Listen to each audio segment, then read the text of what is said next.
दिल्ली में क्या स्थिति चल रही है, सुप्रीम कोर्ट ने एक डिसीजन दिया। मैंने कहा हाँ भैया बिल्कुल सही बात है। उसके पक्ष में उसके विपक्ष में कुछ लोग मैदान में उतरे, उन्होंने आंदोलन किया, लेकिन देखो बोले उससे कोई नहीं पूछ रहा कि वो क्या चाहता है जिसके ऊपर निर्णय लिया गया है, उससे कोई भी नहीं पूछ रहा है। मैंने कहा सही बात है, वैसे तुम क्या चाहते हो, क्या होना चाहिए?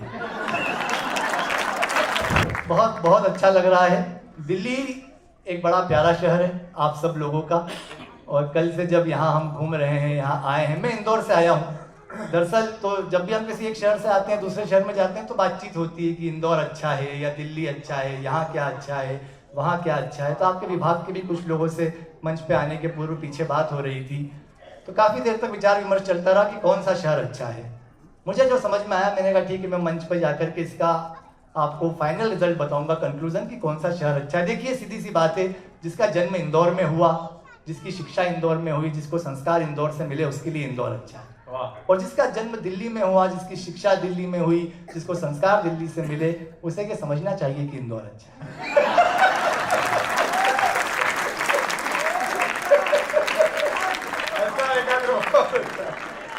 पर पूरी दिल्ली जब से मैं यहाँ घूम रहा हूँ, हर जगह एक ही बोर्ड लगा है, धौला कुआं। पूरी दिल्ली धौला कुआं पहुंचाने में लगी है साहब। किसी भी रोड से निकल जाओ, एक बोर्ड आपको हमेशा मिलेगा, चाहे बारिश मिले ना मिले, जाम मिले ना मिले, पर एक चीज कंफर्म है, वो है धौला कुआं। कल से हम यहाँ घूम रहे थे, कल रात्रि में आ गए थे, तो दिनेश भैया मेरे को बोले यार जब ये इतना बोल रहे हैं तो एक बार चल के देख लेते हैं कि ये क्या धौला कुआं। तो हम सारे बोर्ड्स को, साइंस को फॉलो करते हुए वहां तक चले गए, उस चौराहे तक जहाँ लिखा हुआ था धौला कुआं, धौला कुआं, इधर से जाइए, इधर से जाइए। जब पहुंच गए हम वहां पे, हमने 4 लोगों से पूछा यही धौला कुआं है? बोले हाँ यही धौला कुआं है। तो जहाँ खड़े थे वहां भी बोर्ड लिखा हुआ था धौला कुआं। मैंने एक भाई साहब से पूछा, मैंने कहा सर ये धौला कुआं है और हम यहाँ तक आ गए, पूरा इतनी यात्रा करके, फिर भी लिखा है धौला कुआं। बोले कैमरा वहां है, एक बार हाथ करके दिखा दीजिए आपके साथ में प्रैंक हुआ है। तो दिल्ली अद्भुत जगह है, और यहाँ आते हैं तो फिर हम जब रात को घूम रहे थे, मैं और दिनेश भैया, तो देखिए आप बहुत अच्छा सुन रहे हैं, आप बहुत मन से सुन रहे हैं, बहुत आशीर्वाद से सुन रहे हैं, और सबसे बड़ी बात कि मंच पे आदरणीय कुमार विश्वास सर की उपस्थिति है, उसके बावजूद आप अपनी सहानुभूति से हमें सुन रहे हैं, ये आपकी सहानुभूति की पराकाष्ठा है। हाँ, क्योंकि देश में कहीं भी कवि सम्मेलन हो भाई साहब, कहीं भी देश में जिस मंच पे कुमार विश्वास नहीं होते, वहां जब सामने श्रोता कवि सम्मेलन सुनता है तो इस तरह से गिनता है कि पहले कवि को सुन लिया, दूसरे को सुन लिया। लेकिन अगर मंच पे कुमार जी मौजूद हैं तब तो वो उल्टी गिनती करता है कि अब 2 बाकी हैं।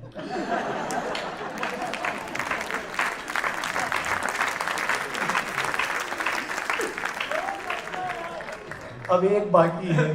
तो मैं जानता हूं आप उनकी प्रतीक्षा में हैं। व्यक्ति जब मथुरा पहुंच जाता है तो बांके बिहारी के दर्शन के लिए ही उसकी आंखें ललायित रहती है, लेकिन मथुरा की गलियों से जब आप जाओ तो हो सकता है कि कोई मीरा वहां पर बैठ करके सितार बजा रही हो कि मेरे तो गिरधर गोपाल। हम वही लोग हैं शायद। तो कुछ देर आपका आशीर्वाद हमें भी मिल जाएगा तो हम,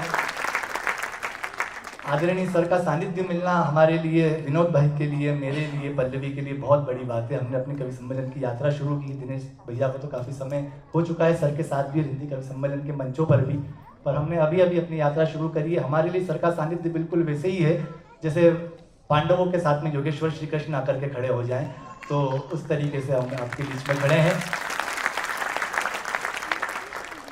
देखिए आपने ताली बजाई भावुकता में आकर, पर आपने ये नहीं सोचा कि कृष्ण ने पांडवों को किसके सामने खड़ा किया था।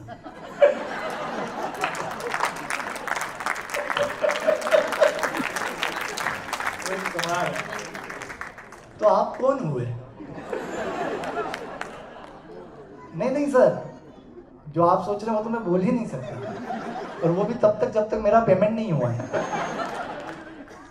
कदाचित नहीं भ्राताश्री, आपके हमारे विरोध में थोड़ी, विपक्ष में थोड़ी, आप तो हमें आशीर्वाद देने के लिए आए हैं। तो आपकी स्थिति को प्रणाम है, आप लोगों के उपस्थिति को प्रणाम है। और देखिए हिंदी के बहुत अच्छे लोग यहाँ पर बैठे हुए हैं। मैं 4 पंक्तियाँ रखता हूँ कि जिस ठाठ से, यहाँ हिंदी विभाग के भी लोग हैं, जिस ठाठ से स्वर्ग लोक में देवेंद्र रहते हैं, जो शोभते शिव के गले में नागेंद्र रहते हैं, उसी भांति बसती है हिंदी मेरे दिल में, जिस भांति हनुमत हृदय में राघवेंद्र रहते हैं। जिस भांति हनुमत हृदय में राघवेंद्र रहते हैं। भाषा का इतना लालित्य है। हमारे शहर में एक बहू ने सिर्फ इतना कह दिया कि सासू माँ मैंने सब्जी काट दी, तो वो सासू माँ नाराज हो गई। बोले बेटा ऐसे नहीं बोलते सब्जी काट दी, हमारे यहाँ ऐसा बोला जाता है कि सब्जी सुधार दी। 7 दिन बाद सासू माँ को कुत्ते ने काटा।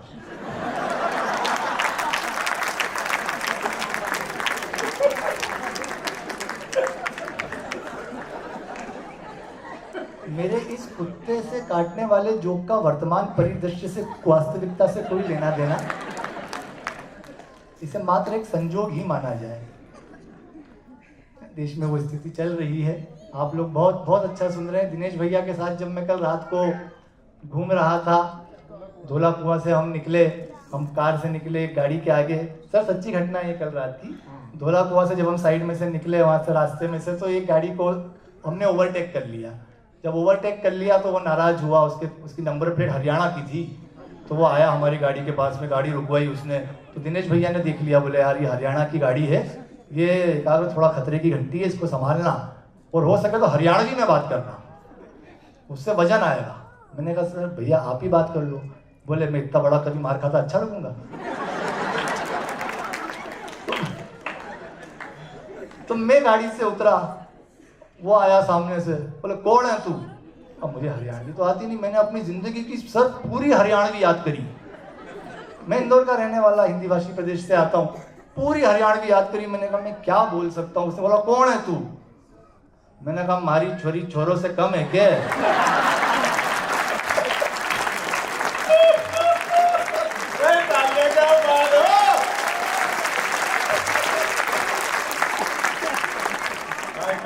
मतलब कौन सी छोरी?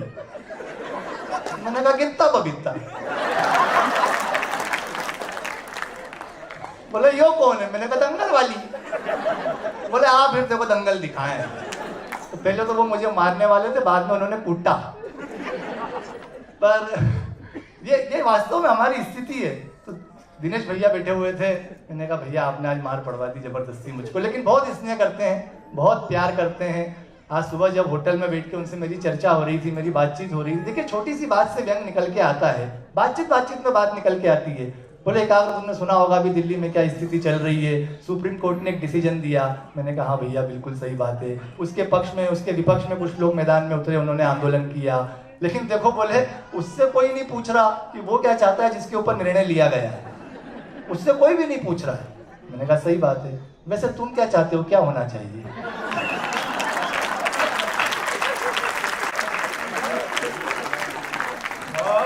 मैंने कहा भैया आप मुझे कुत्ता समझकर मेरा दृष्टिकोण पूछ रहे हैं, कुत्ते के लिए मेरा दृष्टिकोण पूछ रहे हैं?